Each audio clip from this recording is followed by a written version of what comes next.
Oh, I made my way to my favorite example. You don't have to raise your hand, but if you can, if you raise it, I'll feel good about myself. How many people know Ayatul Kursi? Ayatul Kursi. The last example of the evening I want to share with you is Ayatul Kursi. Okay, we're going to recite it together. أعوذ بالله من الشيطان الرجيم.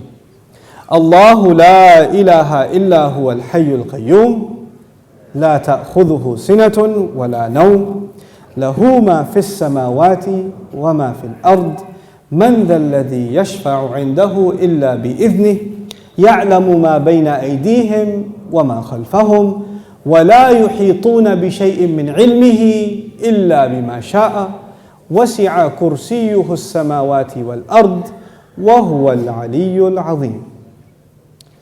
Ayatul Kursi is made up of 9 sentences. Ayatul Kursi has 9 sentences. I'll walk you through them. Allahu la ilaha illa huwa al-hayyul qayyum, number 1. La ta'khudhuhu sinatun wa la nawm, number 2. Lahu ma fis samawati wa ma fil ard, number 3. What's number 4? Man dha alladhi yashfa'u 'indahu illa bi idhnihi, that's number 4. يَعْلَمُ مَا بَيْنَ أَيْدِيهِمْ وَمَا خَلْفَهُم, number 5. Then, وَلَا يُحِيطُونَ بِشَيْءٍ مِّنْ عِلْمِهِ إِلَّا بِمَا شَاءَ, number 6. Then, وَسِعَ كُرْسِيُّهُ السَّمَاوَاتِ وَالْأَرْضِ, number 7. وَلَا يَؤُودُهُ حِفْظُهُمَا, number 8. وَهُوَ الْعَلِيُّ الْعَظِيمُ, number 9. 9 sentences. The first sentence is Allahu la ilaha illa huwa al-hayyul qayyum. It's a beautiful sentence which ends with 2 of Allah's names.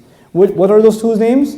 Al-Hayy, Al-Qayyum, the living and the source of all establishment. Everything stands and exists and is maintained because of Allah. What's incredible is that the last sentence, sentence number 1, has something in common with sentence number 9, which is وَهُوَ الْعَلِيُّ الْعَظِيمُ. How many names of Allah in the last sentence? 2 names of Allah in the first sentence, 2 names of Allah in the last sentence. Okay. What's the second sentence? Before I go to the second sentence, let me tell you something about security. Security guards have a very hard job. You see those British guys that wear the funny hats at the towers? That can't smirk? It's a hard job. And one of the best jobs for college students.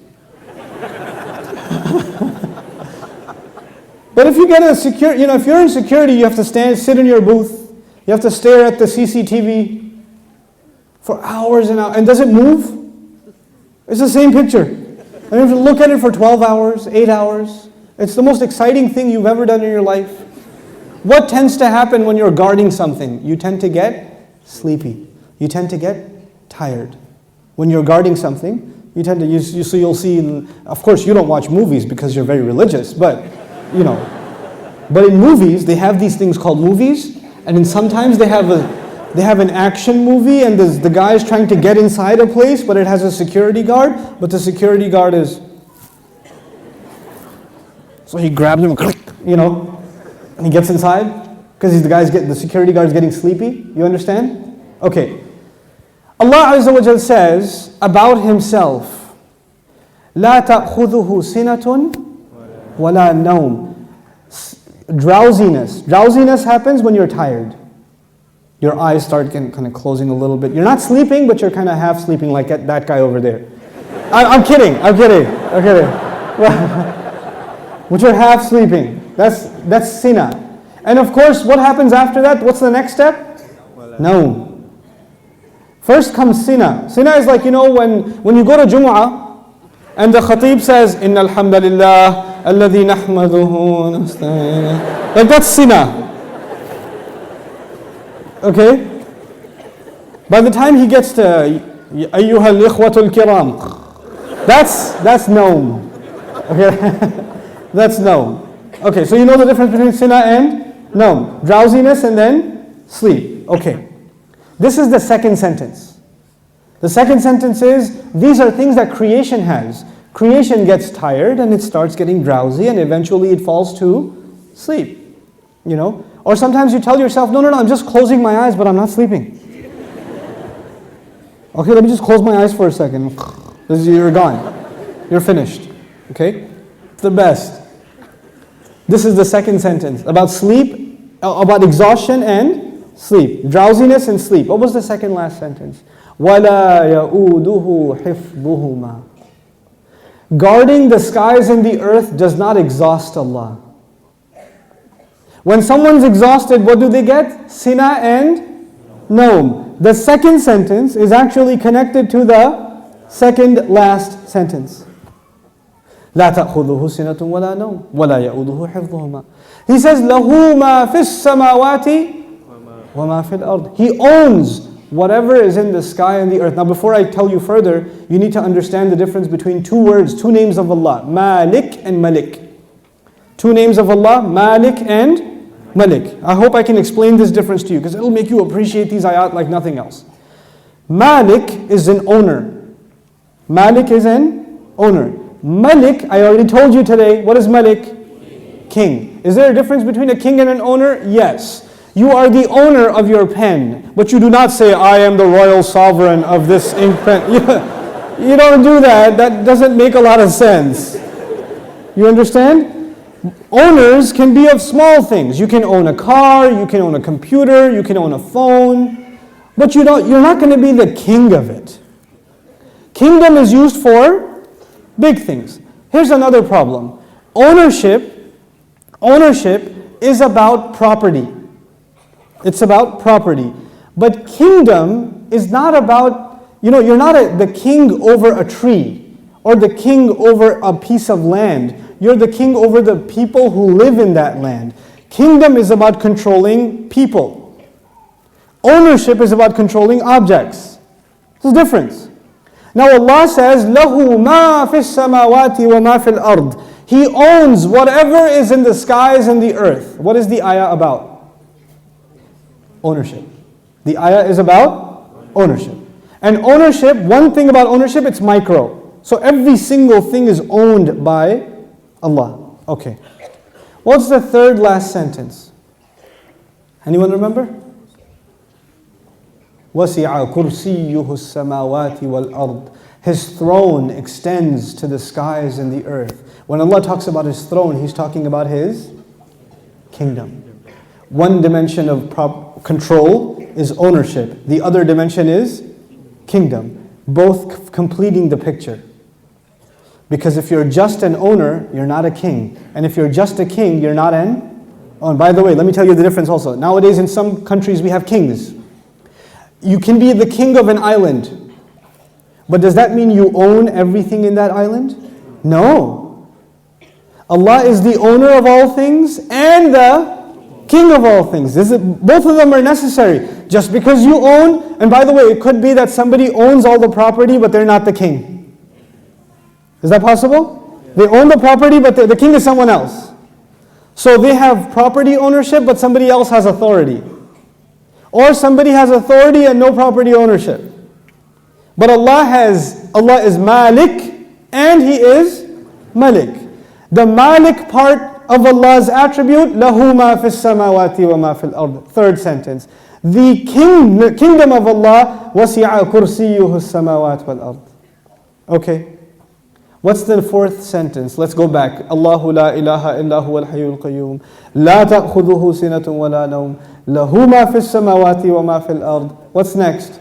Man dha alladhi yashfa'u 'indahu illa bi idhnihi. Let's understand this ayah first.